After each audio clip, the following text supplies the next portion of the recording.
나의 사랑하는 채 비록 헤어졌으나 어머님의 그런즉 너희가 어떻게 행할지를 자세히 주의하여 지혜 없는 자 같이 하지 말고 오직 지혜 있는 자 같이 하여. 그러므로 어리석은 자가 되지 말고 오직 주의 뜻이 무엇인가를 이해하라.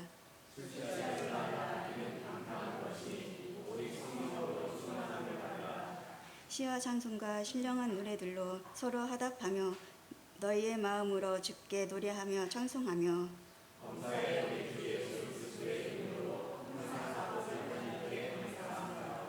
그리스도를 경외함으로 자 복종하라. 한 시골 할머니가 서울에 사는 아들 집에 올라오게 되었습니다.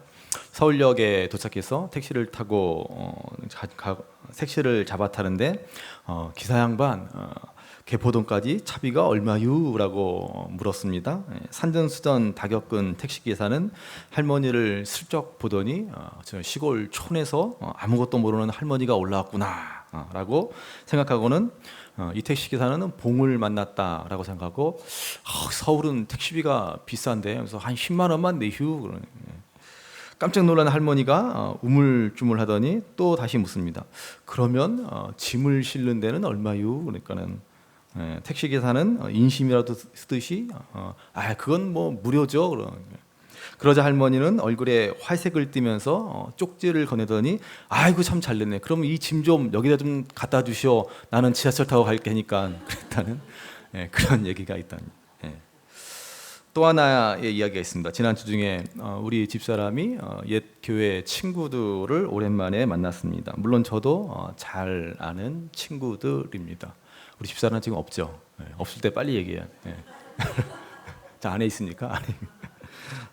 한 1년 전에 같이 본 적이 있는 친구인데 1년 만에 집사람만 만났습니다. 그런데 이 친구가 좀 몸이 좀 아팠습니다. 그래서 밖에 외출은 못하고 집에만 있던 친구입니다. 그래서 제가 건강은 좀 어떠냐라고 물어봤더니 집사람 하는 말이 뭐 다른 건 뭐 괜찮은 것 같은데 살이 좀 많이 쪘다 그러면서 나만큼 쪘어 그러는 거예요. 그래서 제가 무심결에 그래? 그럼 엄청 쪘네. 그랬다가 우리 집사람의 분노를 불러일으켰다라는 오늘 이 얘기했다고 또 분노할지 모르겠습니다. 자, 오늘 말씀은 지혜 있는 자 같이 하라라는 권면의 말씀입니다. 자, 앞서 말한 두 이야기는 그냥 우스갯소리이기도 하지만은 모두 지혜에 관한 이야기입니다. 물론 두 이야기 모두 지혜 없는 자의 이야기입니다. 택시에 짐만 보낸 할머니의 이야기는 참 유머지만 그냥 웃자고는 얘기지만은 지혜 있는 자의 이야기가 아닌가라고 말할 수 있지만은 사실은 참된 지혜자의 모습은 아니다라는 것입니다. 이 이야기처럼 여러분 지혜는요 단지 머리를 잘 굴리는 것, 잔머리를 잘 쓰는 것이 아닙니다. 아무리 머리가 핑핑 잘 돌아가도 남에게 피해를 주고 남을 속이는 것은 지혜가 아닌 꾀, 꼼수, 수작이라고 하는 것입니다. 아시겠죠? 그러니까 아무리 머리가 좋아도 남을 속이고 남에게 피해를 주는 것은 지혜가 아닌 수작입니다. 수작. 자, 지혜는 단지 머리가 좋다고 있는 것도 아니고 또한 지식이 많다라고 있는 것도 아닙니다. 그리스의 고대 철학자 아리스토텔레스는 그래서 지혜를 이론적 지혜와 실천적 지혜 두 가지로 구분합니다. 이론적 지혜라고 하는 것은 학문적인 배움을 통해서 얻는 지혜입니다. 그리고 그 반대는 무지입니다. 실천적 지혜는 삶을 통해서 경험을 통해서 얻는 지혜입니다. 쉽게 말해서 생활의 지혜입니다. 그리고 그 반대는 어리석음입니다. 그런데 실천적 지혜와 이론적 지혜 가운데 어느 것이 더 중요하냐? 아리스토텔레스는 말하기를 바로 실천적 지혜가 더 중요하다라고 했습니다. 다시 말해서 아무리 공부를 많이 하고 학문을 갈고 닦고 지식을 많이 쌓아서 얻는 지혜보다 비록 배움은 없을지라도 삶을 통해서 경험을 통해서 얻는 지혜가 더 중요하다라고 하는 것입니다. 이러한 실천적 지혜를 가진 사람이야말로 모범적인 인생을 살아가는 사람이라고 말하고 있습니다. 자, 그러니까 여러분, 진짜 지혜로운 사람은 공부를 많이 한 것보다 경험을 통해서 배우는 실천적 지혜가 있는 사람입니다. 그러니까는 우리 남성분들은 참 지혜가 없는 거죠. 그렇게 그냥 혼나고도 또 똑같은 실수를 반복하고 뭐 그러는. 그런데 단순히 그 경험을 통해서 배운다라고 해서 그것이 무조건 실천적인 지혜가 되지는 않습니다. 아리스토텔레스에 의하면 실천적 지혜는 다른 사람을 향한, 이웃을 향한 선한 의지를 갖고 있어야 한다라고 말합니다.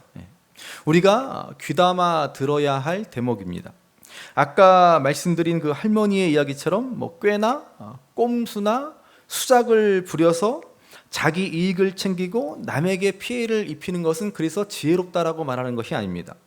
참 지혜는 삶의 어려운 문제에 현명하고 명확한 대답을 내리는 능력으로서 그 속에 반드시 다른 이들을 위한 선한 의지, 이웃의 유익을 구하는 삶의 태도가 담겨 있어야 합니다. 그래서 고대 그리스 철학자들은 지혜야말로 우리 인간에게 행복을 가져다 주는 것이다 라고 말했습니다. 그 대표적인 사람들이 소피스트라고 하는 사람들입니다. 그 의미는 지혜를 사랑하는 자들이라는 뜻이지만은 이 사람들은 다른 사람들을 설득하고 다른 사람들을 이해시키기 위해서 엉뚱한 논리, 이상한 논리를 종종 펼쳤기 때문에 그들을 향해서 사람들은 궤변론자다라고 했습니다. 그들은 그렇게 지혜를 사랑하였고 지혜를 소중히 여겼지만은 참된 지혜를 가르쳐 주진 못했습니다. 자, 이러한 헬라 문학, 그리스 철학의 영향 가운데서 사도 바울은 참된 지혜가 무엇인지를 오늘 말씀해 주고 있습니다. 여러분, 본래 성경도 지혜의 중요성을 강조합니다. 대표적인 말씀인 잠언 3장 14절에 보시면 이는 지혜를 얻는 것이 은을 얻는 것보다 낫고 그 이익이 정금보다 나음이니라 라고 말씀합니다. 자, 그리고 잠언 3장 16절에서 18절 말씀해 보시면 그의 오른손에는, 지혜를 말합니다. 지혜의 오른손에는 장수가 있고 그의 왼손에는 부귀가 있나니 그 길은 즐거운 길이요 그의 지름길은 다 평강이니라. 지혜는 그 얻은 자에게 생명나무라. 지혜를 가진 자는 복되도다 라고 말씀합니다. 지혜의 중요성, 지혜를 얻은 자의 복을 말해줍니다. 지혜에는 부귀와 영화, 기쁨과 평강, 생명이 있음을 말해줍니다. 그리고 무엇보다도 잠언 9장 10절에 보시면 여호와를 경외하는 것이 지혜의 근본이요 거룩하신 자를 아는 것이 명철이니라 이렇게 말씀합니다. 여러분, 이처럼 성경은 지혜의 중요성을 말하면서 이 지혜의 원천은 하나님을 올바로 경외하는 데서 비롯된다라는 사실을 말해주고 있습니다. 자, 그래서 오늘 본문 말씀해 보시면은 우리가 지혜 있는 자로서 살아야 함을 말씀합니다. 자, 본문 에베소서 5장 15절 말씀을 같이 한번 읽어보시겠습니다. 같이 읽습니다. 그런즉 너희가 어떻게 행할지를 자세히 주의하여 지혜 없는 자 같이 하지 말고 오직 지혜 있는 자 같이 하여. 아멘. 자, 사도 바울은 에베소서의 권면을 통해서 그리스도로 옷 입은 새 사람을 입으라고 하였습니다. 이를 통해서 하나님을 본받는 자가 되어야 함을 말씀했습니다. 그리고 새 사람을 입은 우리 그리스도인들은 이 땅에서 지혜로운 인생을 살아야 함을 말하고 있습니다. 자, 그러면 우리가 하나님의 자녀로서 어떻게 지혜로운 삶을 할 수 있습니까? 다시 15절 말씀해 보시면 어떻게 행할지를 자세히 주의하라 라고 말합니다. 자, 이것은 신중하게 행하라는 것입니다. 여기 주의하다라는 말은 그 본래적인 뜻은 보다라는 말로서 잘 살펴보라는 것입니다. 잘 살펴보라는 것. 행하다라고 하는 것은 걸어다니다, 살아가다, 따라다니다라는 뜻을 가지고 있습니다. 그래서 오늘 본문 15절을 다시 해석하면 너희가 어떻게 인생의 길을 걸어가야 하는지를 잘 살펴봐야 한다. 잘 주의해서 잘 보아야 한다라는 말입니다. 길을 가는데 웅덩이가 있는지 없는지, 함정이 있는지, 장애물이 있는지를 잘 보고 걸어라는 것입니다. 한마디로 생각 좀 하고 살으라는 것입니다. 아까 저와 같이 무심코 생각 없이 아무렇게나 그렇게 말하고 행동했다가는 큰 낭패를 당하기 십상이라는 말입니다. 그래서 성경이 강조하는 것 가운데 하나가 무리가 되어서는 안 된다는 것 아닙니까? 예수님을 따르던 그 많은 무리들, 그 무리라는 말은 무슨 뜻입니까? 생각이 없는 사람들이라는 뜻이라고 그러지 않았습니까? 무리들. 그러니 예수님이 예루살렘에 입성하실 때 호산나 다윗의 자손이여라고 외치던 자들이 금방 예수님을 십자가에 못 박으라고 말하지 않습니까? 지혜 없는 자들, 생각 없이 주님을 따르는 사람들의 모습입니다. 그래서 제가 늘 강조하지만은 신앙생활 속에 있는 미신을 타파해야 합니다. 언뜻 들으면 아무 생각 없이 들으면 그게 맞나? 그런가? 라고 그럴듯하지만은 우리가 조금만 깊이 생각해보고 조금만 말씀에 비춰 성경에 비춰 생각하면은 전혀 맞지 않는 잘못된 생각들, 구습들, 미신적인 사고들이 우리의 신앙생활 가운데 너무나 깊이 뿌리 박혀 있습니다. 그래서 우리는 생각하는 신앙이어야 합니다. 어떻게 행할지를 자세히 주의해서 살펴보아야 합니다. 숙고하라는 말입니다. 숙고란 오랜 시간 곰곰이 잘 생각하는 것입니다. 깊이 생각하는 것입니다. 대충 짐작하고 성급히 판단을 내리지 않습니다. 지혜롭지 못한 사람은 조급하고 충동적이고 쉽게 판단을 내리는 것입니다. 그래서 잠언 말씀해 보시면 노하기를 더디하는 자는 크게 명철하여도 마음이 조급한 자는 어리석음을 나타내느니라 라고 말씀합니다. 또 잠언 12장 16절 보시면 미련한 자는 당장 분노를 나타내거니와 슬기로운 자는 수욕을 참느니라 이렇게 말씀합니다. 그러니까 여러분, 어리석은 자, 지혜 없는 자는 어떤 사람입니까? 즉흥적으로 생각 없이 감정적으로 반응하는 사람들, 그러한 사람들을 어리석은 자다라고 성경은 말합니다. 깊이 생각하고 깊이 살펴보고 숙고하고 행동하는 사람이 지혜로운 사람이다라고 말씀합니다. 여러분, 오늘날 사람들이 얼마나 충동적인 삶을 살아갑니까? 순간적인 화를 참지 못해서 분노하고 끔찍한 범죄로 이어지는 경우가 또한 얼마나 많습니까? 이것이 다 뭐예요? 지혜가 없기 때문에 발생하는 일이다라고 말할 수 있습니다. 어느 목사님의 아내가 아직 많지 않은 나이에 이가 좋지 않아서 틀니를 하였다라고 합니다. 저희 집사람 얘기 아닙니다. 저희 오해하시고. 교인들이 모르는데 목사님이 설교 시간에 그 사실을 얘기해서 그만 감정이 상했습니다. 그러다가 이 목사님도 나이가 들고 이제 목사님도 이가 안 좋게 되어 틀니를 하게 되었습니다. 틀니를 하고 설교를 하자니 여간 불편해서 설교를 10분 만에 끝냈습니다. 그랬더니 교인들이 무척이나 좋아했습니다.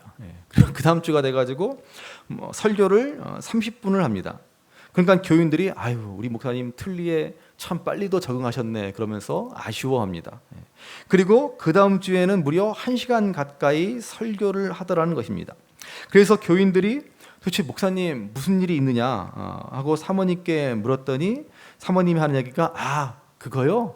오늘 아침에 실수로 내 틀니를 끼고 와서 그래요. 그랬다는 겁니다. 그러니까는 평소에 이 사모님도 말이 많으잖아요. 말 많은 사모님의 틀니를 끼고 가서 그러니까 예전에 담아두었던 그 서운했던 마음, 그 감정을 담아서 이렇게 복수를 했다라는 것이죠.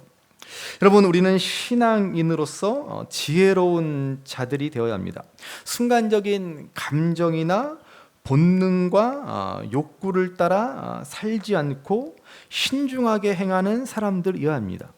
그래서 지혜로운 신앙인은 시간을 기회로 잘 활용할 줄 알아야 합니다.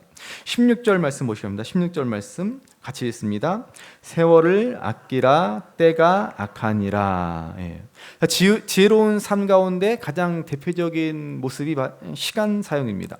시간을 사용하는 것을 보면은 이 사람이 지혜 있는 사람인가 어리석은 사람인가 하는 것을 금방 알 수 있습니다. 왜 그렇습니까? 시간만큼 우리 인생에 중요한 것은 없기 때문에 그렇습니다. 시간은 곧 내 인생이고 내 생명이다라고 말할 수도 있습니다. 한 번 주어진 시간은 거꾸로 가지 않습니다. 무엇을 주고도 살 수 없는 것이 우리의 시간입니다. 그래서 삼성을 창업한 이병철 회장이 임종을 얼마 앞둔 시점에서 그 주치의한테 1년만 더 살 수 있게 해주면 내 재산의 절반이라도 주겠다라고 하는 그러한 말을 했다고 하지 않습니까? 오늘 본문에 보시면은 때가 악하기 때문에 세월을 아껴야 한다라고 말씀합니다. 여러분, 오늘 이 시대는 하나님이 주신 인생을 제대로 살지 못하도록 유혹하는 것이 너무나 많습니다. 지난 주일에 그 음행에 대해서도 우리가 경고했지만은 특별히 우리가 살아가는 이 시대에 얼마나 유혹이 많습니까? 조금만 성공했다라고 하면은 어르신의 정욕과 방탕에 자신의 몸을 맡겨버리는 시대를 살아갑니다. 결국 그 쌓아놓은 것들을 하루아침에 잃어버리는 것을 우리는 종종 목격하곤 합니다. 그렇게 사람들은 방탕과 음행에 빠져서 허송세월을 보내며 그 인생을 허비하는 삶을 살아갑니다. 자, 그렇지만은 우리가 하나님 주신 이 인생을 제대로 살지 못하도록 유혹하는 것은 이러한 쾌락을 쫓는 방탕만이 아닙니다. 우리가 인생에서 경험하는 여러 가지 어려움, 고통, 실패도 마찬가지입니다. 이 모든 것들이 우리의 삶을 제대로 살지 못하도록 유혹합니다. 지혜로운 사람들은 이런 유혹 많은 시대를 살아가면서 고통과 고난이 많은 이 땅의 삶을 살아가면서도 하나님께 주신 모든 기회를 최대한 바르게 선용합니다. 여러분, 이 땅의 삶은 하나님이 우리에게 주신 기회다라는 사실을 잊지 말아야 합니다. 시간은 모든 사람에게 동일하게 주어집니다. 그러나 그 시간을 어떻게 사용하느냐에 따라서 인생은 달라집니다. 시간은 물처럼 바람처럼 그렇게 빠르게 흘러갑니다. 시간은 결코 우리를 기다려 주지 않습니다. 그러므로 진정 지혜로운 사람은 인생의 모든 시간을 바르게 선용할 줄 아는 사람입니다. 때로는 인생의 좋지 못한 경험, 실패와 고난의 시간조차도 하나님이 내게 주신 기회로 여길 줄 아는 인생을 살아갑니다. 실패도 인생의 기회고 위기도 기회입니다. 사람들은 위기가 닥쳐오면 절망하고 낙심하고 시련 속에서 방탕한 삶에 빠지기도 합니다. 그렇지만 우리는 시간을 잘 활용해서 실패와 위기조차도 하나님이 내게 주신 인생의 기회임을 생각하며 내 인생의 성공 스토리로 만들 기회로 활용해야 합니다. 우리가 성경에 나오는 위대한 신앙인들을 통해서 배우는 것이 무엇입니까? 그들에게도 한결같은 위기가 있지 않았습니까? 그러나 그들은 그 위기 가운데서도 그 믿음을 잘 지켜서 하나님의 영광을 드러냈고 하나님이 하시고자 하는 위대한 인생을 살아가지 않았습니까? 대표적으로 요셉을 생각해 보시기 바랍니다. 성경에 나오는 인물 가운데 세상적으로도 가장 성공한 인물을 꼽으라고 한다면 단연 요셉을 꼽을 수 있을 것입니다. 오늘날 우리로 말하면 어린 시절에 미국으로 이민 가서 미국의 부통령까지 된 대단한 성공 스토리를 쓴 사람이라고 말할 수 있습니다. 사실 그것보다 더 힘든 일이 그 옛날 애굽에서 노예로 팔려온 요셉이 애굽의 총리 대신이 된 일입니다. 당시 세계 최강대국이었던 애굽에서 바로 왕 아래에 가장 높은 총리 대신이 된 것입니다. 여러분, 노예로 팔려온 소년이 그 총리 대신이 되기까지 얼마나 그 성공 뒤에는 얼마나 많은 눈물과 실패와 좌절과 한숨이 있었겠습니까? 그렇지만 그는 그 세월을 결코 포기하지 않고 절망하지 않습니다. 자신에게 주어진 어떠한 환경 속에서도 어떠한 고난 속에서도 그는 실망하지 않고 최선을 다했습니다. 세월을 아끼며 그야말로 지혜로운 삶을 산 것입니다. 그러므로 우리는 결코 어떠한 조건, 어떤 환경 가운데 있다라고 할지라도 하나님이 우리에게 주신 기회다라는 생각을 잊지 않고 이 시간들을 잘 선용해야 합니다. 요즘 어려운 시대를 살아가는 청년들을 위로하고 격려하기 위해 쓴 서울대학교의 김난도 교수가 쓴 아프니까 청춘이다라는 책이 있지 않습니까? 별로 위로가 되는 것 같지는 않지만 아무튼 한창 베스트셀러로 많은 사람들이 찾았습니다. 자, 그런데 그 책 가운데 마음에 와닿는 이야기가 하나 있습니다. 요즘 젊은이들은, 요즘 청년들은 너무 실패를 두려워한다라는 것입니다.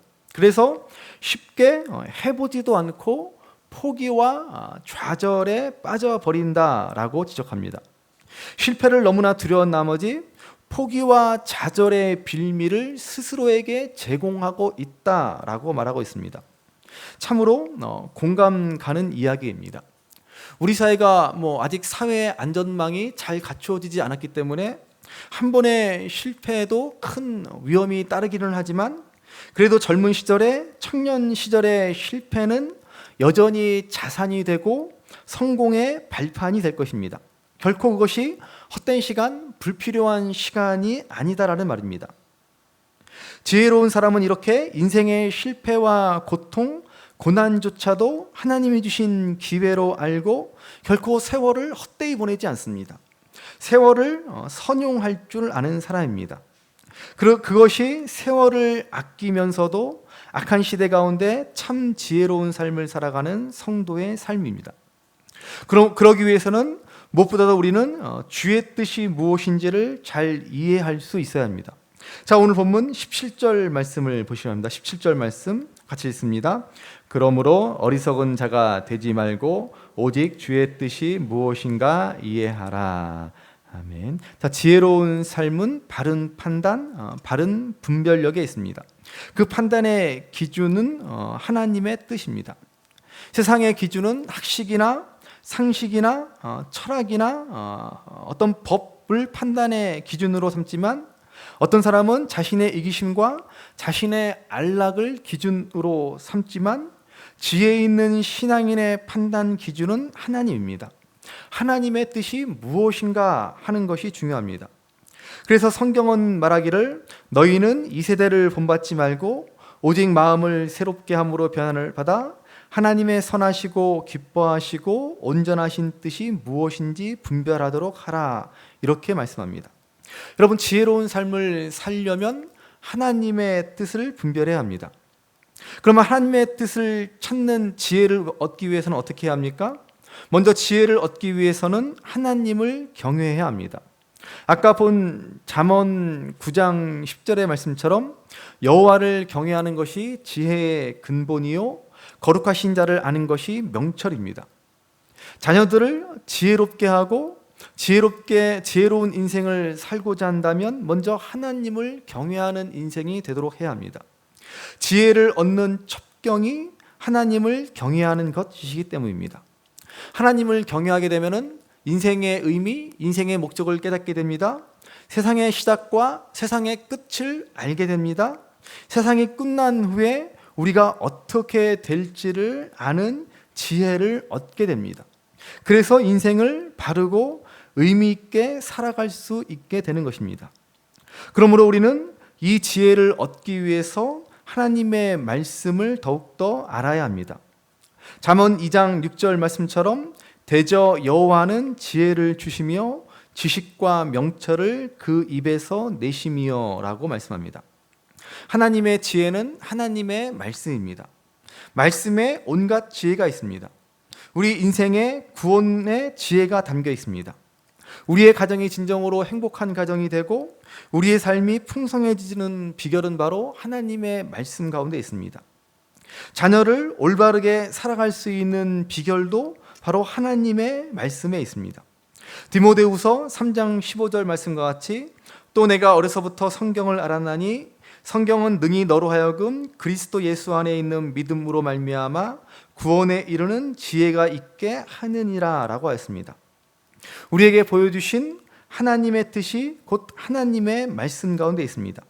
우리는 말씀을 통해서 어떻게 인생의 모든 어려움들, 모든 시련들, 모든 문제를 극복하고 지혜롭게 살아갈 수 있는지를 자세히 깨달아 알 수 있는 것입니다. 그리고 또한 하나님의 지혜를 얻기 위해서는 우리는 기도해야 합니다. 보여주지 않는 하나님의 뜻을 찾기 위해서, 말씀 가운데 다 나타나지 않은 하나님의 지혜를 얻기 위해서 우리는 기도해야 합니다. 야고보서 1장 5절의 말씀과 같이 너희 중에 누구든지 지혜가 부족하거든 모든 사람에게 후히 주시고 꾸짖지 아니하시는 하나님께 구하라 그리하면 주시리라 라고 말씀하지 않습니까? 우리는 솔로몬의 1000번째의 기도를 잘 알고 있습니다. 솔로몬이 꿈에 나타나 내가 너를 위해서 무엇을 줄고 하나님이 말씀하지 않습니까? 그때 솔로몬은 백성들을 바르게 이끌어갈 지혜를 하나님께 구합니다. 이 기도가 하나님의 마음을 흡족하게 하였습니다. 그래서 하나님은 솔로몬에게 지혜뿐 아니라 부귀와 영광까지 주셨다라고 말씀하고 있습니다. 그러므로 여러분, 지혜를 구하시기 바랍니다. 잠언의 말씀처럼 지혜에는 부귀와 영화, 기쁨과 생명, 참된 평강이 들어 있습니다. 무디 목사님의 일화 가운데 이런 이야기가 있습니다. 교인 가운데 양조장을 크게 짓고 계엄 예배를 드리게 된 이가 있었습니다. 양조장 사업이 잘 되게 해달라고 계엄 예배를 드려달라는 것입니다. 무디 목사님은 예배를 드리고 난 후에 마지막으로 하나님 앞에 이렇게 간절히 기도합니다. 하나님, 이 양조장 문이 열리지 않게 하여 주옵소서. 이 문이 열리면 엄청난 술이 생산될 것이고 수많은 사람들이 이 술을 마시고 타락할 것입니다. 하필 하나님의 자녀가 이런 술을 만들어서 많은 사람들을 타락하게 해서야 되겠습니까? 하나님은 제발 이 양조장 주인의 집사님 마음을 감동시켜 주셔서 이 양조장 문이 열리지 않게 하여 주옵소서. 어떻게 되겠습니까, 이 기도는? 그 예배에 참여했던 모든 분들은 예배 후 축하 파티에 참여하지도 못하고 모두 당황해서 조용히 돌아가 버리고 맙니다. 양조장을 연 그 교회 집사님은 밤새 고민을 합니다. 한숨도 자지 못합니다. 내가 과연 이 양조장을 열어야 될 것인가 말 것인가. 그는 새벽녘에 조용히 기도하며 하나님의 뜻을 구합니다. 그리고 마침내 하나님 앞에 결단하여 양조장을 열지 않기로 작정하게 됩니다. 그리고 후에 그 양조장을 하기 위해 세운 건물은 무디 신학교가 되었다라는 그러한 일화가 있습니다. 여러분, 오늘 이 땅에서 하나님 자녀로서 주님을 본받는 세 사람의 삶을 살고자 한다면 이러한 지혜가 있어야 합니다. 예수님도 말씀하시기를 뱀같이 지혜롭고 비둘기같이 순결하라 라고 말씀하지 않습니까? 진정 우리가 하나님 자녀로서의 온전한 삶, 하나님 자녀로서의 복 있는 삶을 살아가는 비결은 이러한 지혜 있는 삶을 살아가는 것입니다. 악한 시대 가운데 우리는 이러한 지혜를 가지고 살아야 합니다. 우리에게 주신 이 귀한 인생을 헛되게 낭비하지 않고 모든 유혹을 물리치고 어떠한 고난과 어려움 가운데서도 하나님 주신 기회로 알고 하나님의 뜻을 주의 깊게 살펴 이해해야 합니다. 김병년 목사님이라는 분이 쓰신 난 당신이 좋아라는 책이 있습니다. 이 김병년 목사님에게는 자녀가 셋이 있습니다. 그런데 셋째 아이를 출산하며 그만 사모님의 뇌 속에 단백질이 녹아 사모님은 손 하나 까딱하지 못하는 식물인간이 되어버리고 말았습니다. 설상가상으로 어느 날 목사님께서 사모님의 발에 족욕기를 대주셨는데 그것이 불량이어서 그만 한쪽 발을 절단해야만 하는 일이 벌어지고 말았습니다. 난 당신이 좋아라는 이 책에서 이 김병영 목사님은 목회를 하며 새 아이를 돌보며 또 손가락 하나 까딱하지 못하는 아픈 사모님을 돌보며 자신의 고통에 대해서 깊이 생각합니다. 자신의 고통에 대해서 아프다고 말하지도 못하고 힘들고 괴롭다고 누구에게 하소연하지도 못하면서 도대체 하나님은 왜 나에게 이러한 일들을 주셨는가, 그렇게 하나님과 씨름하며 하루하루 그렇게 하나님 앞에 자신의 고통, 자신의 아픔을 솔직하고 담담하게 쓰고 있습니다. 고통을 그리고 말하기를 고통을 인생의 한 부분으로 받아들이고 인정해야 하며 그것이 하나님이 우리를 사랑하시지 않기 때문이 아닌 하나님의 사랑의 한 방법이다라고 결론 짓고 있습니다. 이 책의 한 부분을 인용하면은 이렇게 얘기합니다. 아내가 아프다는 것은 단지 하나의 사실일 뿐이다. 거기에는 어떠한 긍정이나 부정의 의미도 담겨 있지 않다. 아프다는 사실을 언급하는 것을 부정적으로 본다면 이 세상에는 아픔이라는 말 자체가 사라져야 한다. 삶이 있는 곳이라면 언제 어디에나 존재하는 아픔 자체를 인정하지 않으려는 왜곡된 믿음이야말로 하나님 앞에서 우리를 유한한 인간으로 정하려는 거짓 신앙이 아닐까. 아픔, 슬픔, 불행을 외면하지 말고 그 자체로 인정해야 여기서 비롯된 원망과 불평, 불만 같은 부정적인 감정들도 하나님 앞에 솔직하게 고백할 수 있다. 그런 다음에야 진정으로 참된 성숙한 믿음에 이를 수 있지 않겠는가. 이렇게 이 책은 말합니다. 여러분, 우리는 지혜로운 신앙인으로서 악한 세상 가운데 세월을 아끼며 살아가야 합니다. 더욱더 기도와 말씀으로 하나님의 뜻을 구하고 하나님의 뜻을 찾아 그 뜻대로 힘써 살아가야 할 것입니다. 그래서 인생의 모든 유혹들을 우리가 극복하고 인생의 어떠한 어려움, 불행, 절망의 시간도 하나님의 뜻을 이루어가는 참 지혜자의 삶을 살아가는 그러한 선용의 기회라는 사실을 잊지 않고 참으로 세월을 아끼며 이 악한 세상 가운데서도 하나님의 참된 지혜자로서 드러나는 삶을 살아갈 수 있는 저와 여러분들의 삶이 되시기를 주님의 이름으로 간절히 바랍니다. 귀하다 우리 어머님이 들려주시던 재미있게 듣던 말이 책 중에 있으니 이 성경 심히 사랑합니다.